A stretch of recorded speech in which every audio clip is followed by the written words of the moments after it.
Hey everyone, RedWolfVion here, coming at you with a PSO2 video which we haven't done in quite some time. Fun fact, I used to stream PSO2 a lot.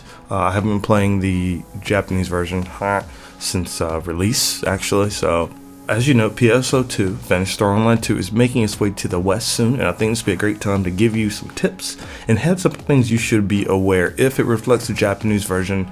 Mind you, there's no story spoilers here, so don't worry. Without further ado, let's jump into it.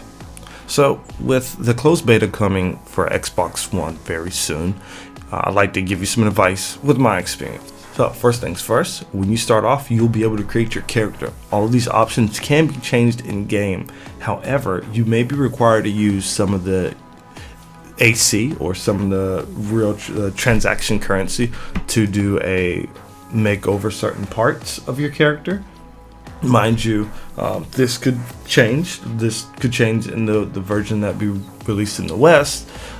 But general options like hair color, eye color, hairstyle, all that stuff, you can usually change for. I would also like to add that currently in the Japanese version, there's two currencies outside of the in-game currency, which you have your AC and your SG. The star gems and your AC is the original transaction currency in the game. You can spend real money with, but now you can actually earn SG, the star gems, in game by doing certain things or logging in, and you can use those for a lot of the reset tickets and expenses, stuff like that. So please keep that in mind. Take it with a grain of salt, but that did come way later. Hopefully the West version will have that. So we'll see. So anytime I say AC or SG, a lot of times it'll probably actually be SG. Free or small Mesta fee. Mesta is the in-game currency, but anything that alters your body greatly usually costs AC. With that being said, I strongly suggest you getting your character to look as good as you want from the get-go. You'll get tons of fashion stuff later, so don't worry. You're more than likely going to change your stuff, but you'll also get free fashion, free reset cards. You'll understand more. It's kind of like a login bonus time to time, so don't worry about that. The game has an endless supply of outfits and costumes you'll find yourself using and experimenting with. So first big point I want to get to is the classes. If you play the original PSO, it was very different. The original Phantasy Star Online game, you picked a class and that's all you could do. This game, you can change your class on the fly at the class desk. You cannot change the class while in a mission or while a party member is in the ship, after or before a quest, so keep this in mind. But you can make one character and just have them swap jobs, similar to the systems that previous games like Final Fantasy would offer. Now in this game you have something called Photon Arts. Photon Arts are techs. They'll be your main tools of combat. You should do your best to learn all the skills for your weapon or weapons of choice as soon as possible. Some you can purchase by NPCs, while others are rare drops depending on the level. You can also buy them from other players in their shops. There are many Photon Arts and techs in the game. Some are more useful than others, but I'm not going to tell you how to play today. I'm just trying to give you a rundown. Now, I'll probably make a class video, but there are a handful of classes in this game. You have about 9 normal classes, and then you have 3 successor classes. Now going to details, you have ones that focus on striking, which is physical attack, range, which is ranged attack, and tech, which is more magical. So keep this in mind, please. After meeting certain requirements, you can unlock a successor class. These classes have their own dedicated Photon Arts, and they're not shared with other classes. These classes also usually have an action that amplifies their Photon Arts. Also, subclasses can be unlocked via mission. Successor classes cannot equip a subclass, but they can be used as subclass. However, certain skills in your skill tree is main class only, so fill it out, check it out.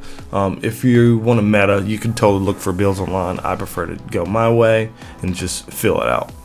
Skill tree, another very important aspect. You only get one free skill tree. Afterwards, you have to either purchase another skill tree with currency, AC, or you have to reset your points. And if you reset your points, you need a reset ticket. It's not given out too often, but you can get these from events and login bonuses. We're not going to go into the weapons, but in terms of leveling in this game, there are level caps you reach. After reaching certain level caps, you will have to fulfill quests. These quests may be killing X, Y, and Z, or certain bosses, or upgrading equipment to a plus 35 or plus 10. So, like I said, we're trying to get you a little bit of information here and there so you be prepared, you don't make any mistakes or have any regrets once you start playing your first weekend. Up next, your mags. If you're familiar with Phantasy Star Online, you will know that you would have your mag companion. If you're not familiar with Phantasy Star Online, mags are essentially little creatures, devices that hover over your shoulder. You can feed them and they'll give you the ability to enhance your skills. Now, in this game, you only get one free mag. I would suggest taking care of leveling it up after deciding what kind of damage or defense you want to have. If you use a lot of striking classes or prefer up close, you could look for like S attack for tankiness. You can look for S defense, and the S stands for striking. But upon reaching around level 100, your mag will eventually evolve, giving it a Photon Blast. It'll fill up as you battle. Depending on your stats of the mag, your Photon Blast will vary. Now, again, guys, this is if it's reflecting the Japanese version, so keep that in mind. Take it with a grain of salt. You also will have to purchase another mag ticket or reset your mag levels with a C. So that's why it's very important to fill out what you kind of want to play. Don't rush leveling your mag. The Photon Blasts are cool and all, but don't rush it. Also, say if there's multiple people with a Photon Blast available, you can actually extend your Photon Blast and hold it, and it can have up to 4 players chain a Photon Blast. As long as your ring is touching, it'll amplify it. So if you have 2 people, 3 people, 4 people doing a Photon Blast together while it's holding, it'll last that much longer. Keep that in mind. And of course, you can feed the mag in intervals according to the hunger bar. Summoner pets act the same way when feeding the material, so keep an eye out for that. This game utilizes symbol arts. Symbol arts are amazing, but sometimes can be annoying. Be sure to check your settings regarding viewing them. I don't know how they're going to do it, but there is not a censor, so be ready to see some cool, ugly, and some lewd stuff. So take it with a grain of salt. Up next, I do want to mention how there probably will be, because there will be new players and veteran players here. So, as I mentioned, there will be casual and friendly and more hardcore blocks. The blocks in this game kind of refer to the lobbies in the server, and each block will specify different actions. Like you have a block for hard mode, a block for very hard mode, a block for normal mode, a block for like photos or pictures. So you'll fill it out. No, the game is very casual friendly, but it also rewards hardcore grinding.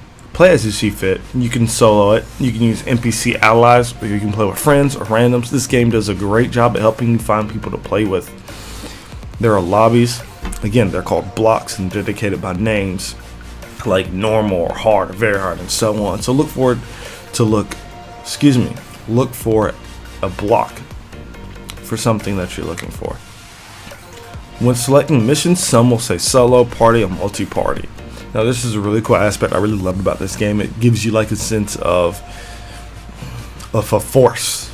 But solo is 1 person, party is 4 people only, and multi-party means that you may run into other parties of players in the specific field. Most emergency quests are like this, so don't be mean or rude to other people. There'll be veterans and new players. Be patient and welcoming in PSO2 if you're not new. If you're new, please behave yourself. Don't be a butthole. When in doubt, ask others. There will be many people willing to help. There will be other YouTubers. There will be other streamers. But I just want to give you guys that's a quick rundown. I also want to say Fashion in PSO2 is amazing, expensive, and is the true end game. Sky's the limit. That being said, hope you guys enjoyed this quick rundown. If I forgot something, let me know. If you want to see a video specifying something, let me know. Otherwise, we're going to trickle some footage down. You guys are awesome. I love you, and I'll see you next time. Peace.